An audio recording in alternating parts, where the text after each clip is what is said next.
Good morning, Morgan. Good morning to any of Morgan's friends that have joined us for this video today.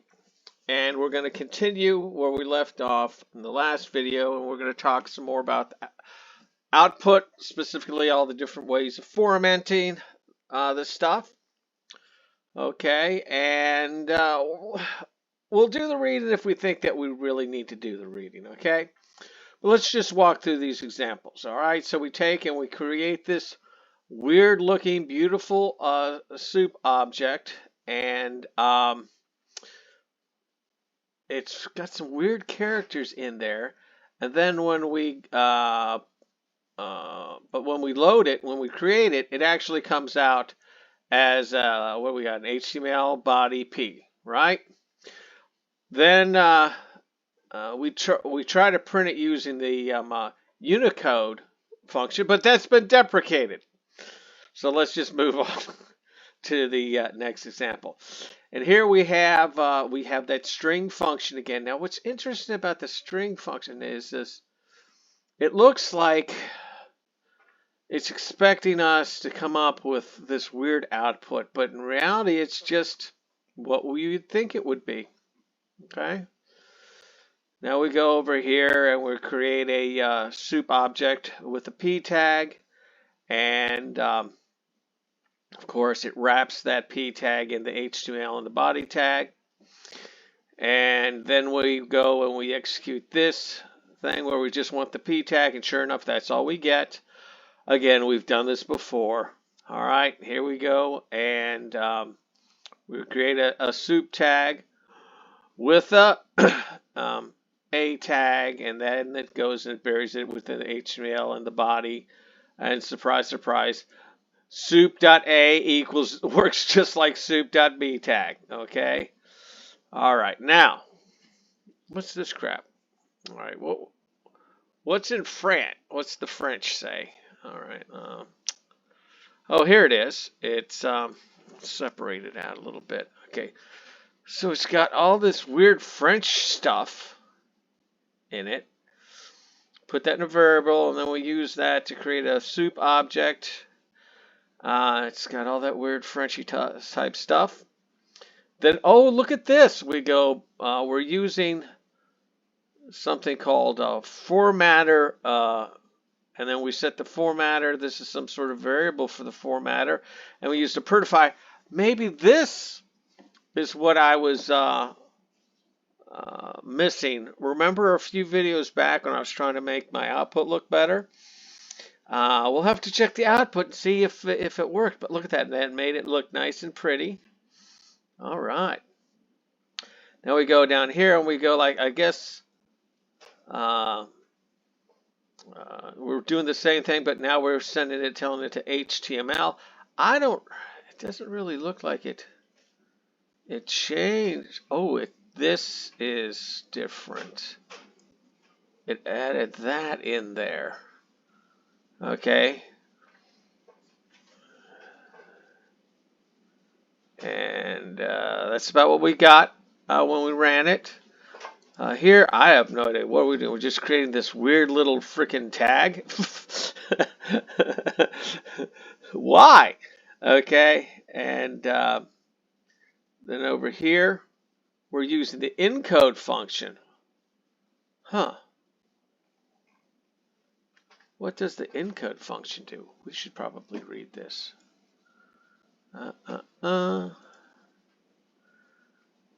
If you pass in formatter equals HTML5, it's the same as formatter equals HTML5, but Beautiful Soup will omit the closing slash in HTML void tags like BR.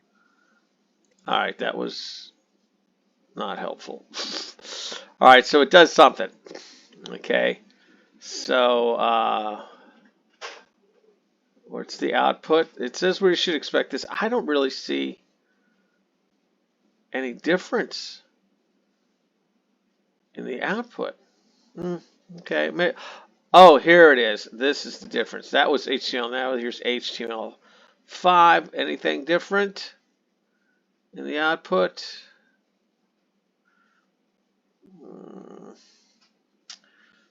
something's different. Well, I know the B means something about binary.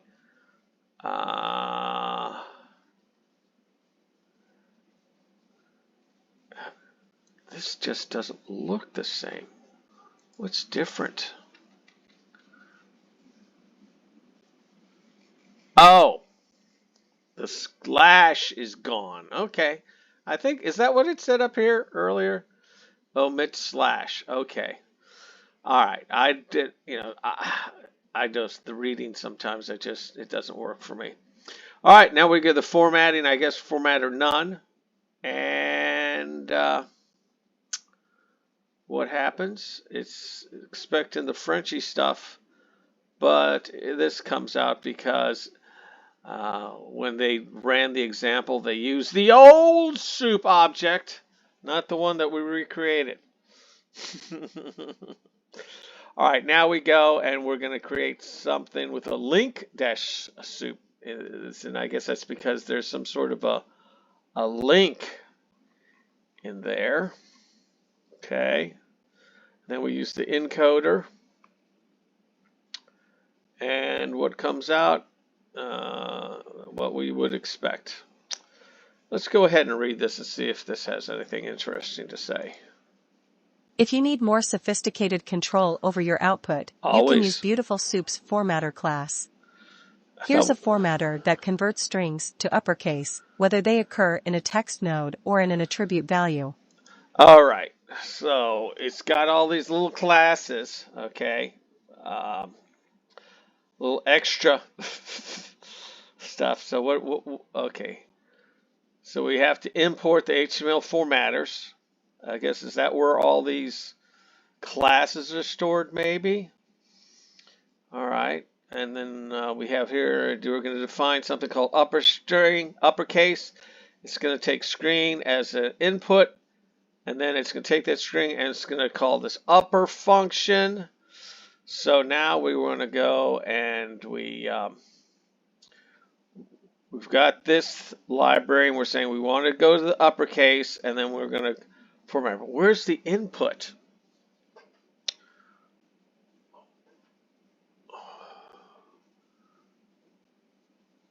See, that's the thing. I don't know what the input is here.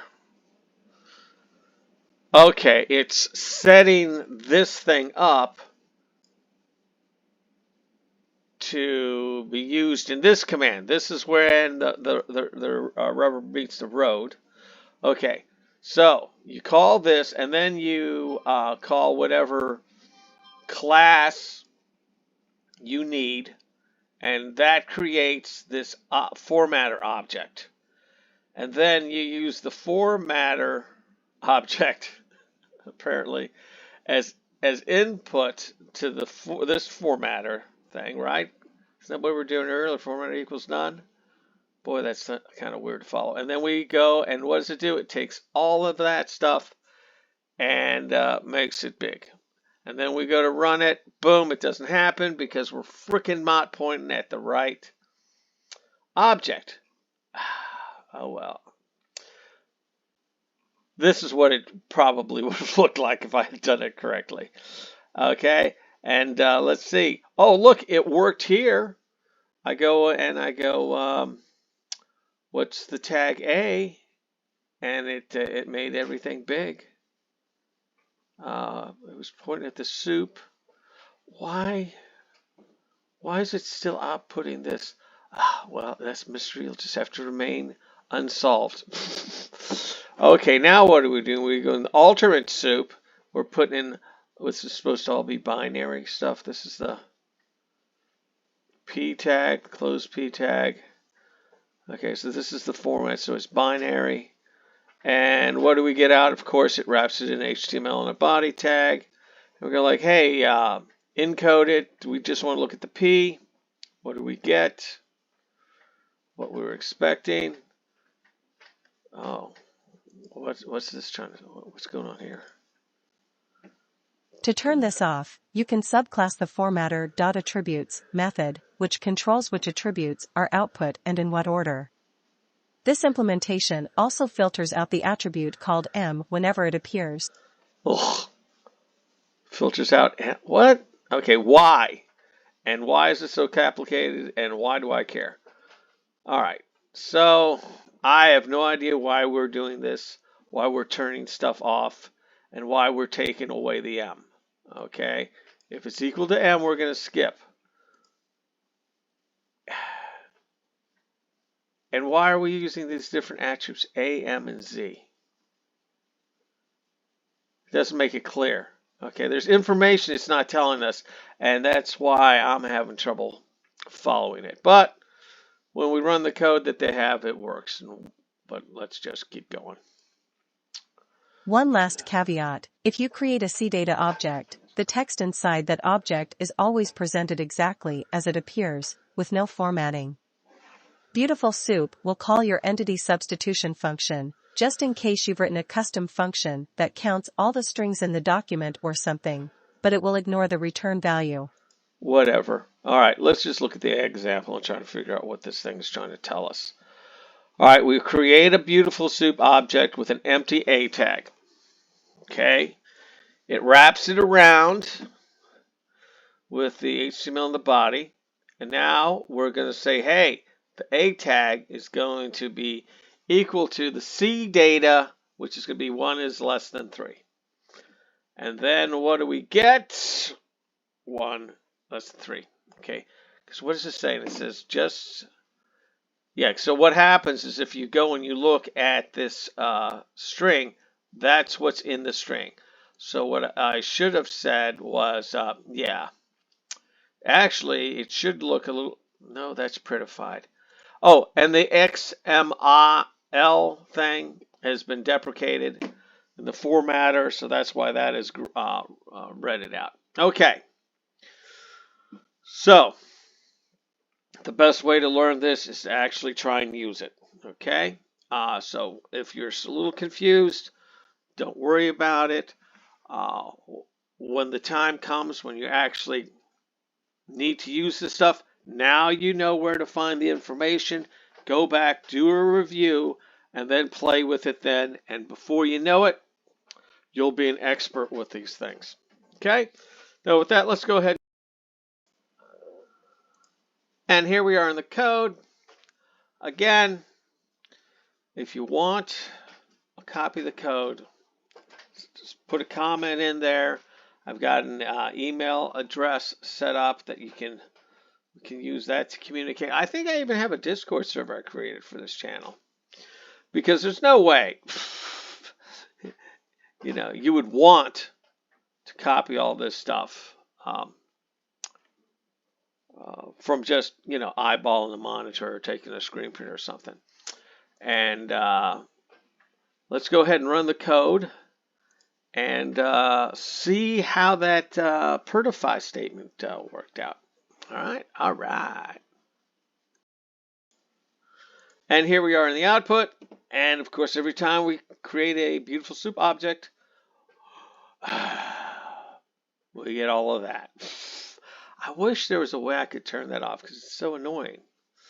All right, and here's all our output. Ooh, it looks so pretty. Yeah, there you go. It does pretty up. It does pretty up the output, doesn't it? I'm going to have to remember that.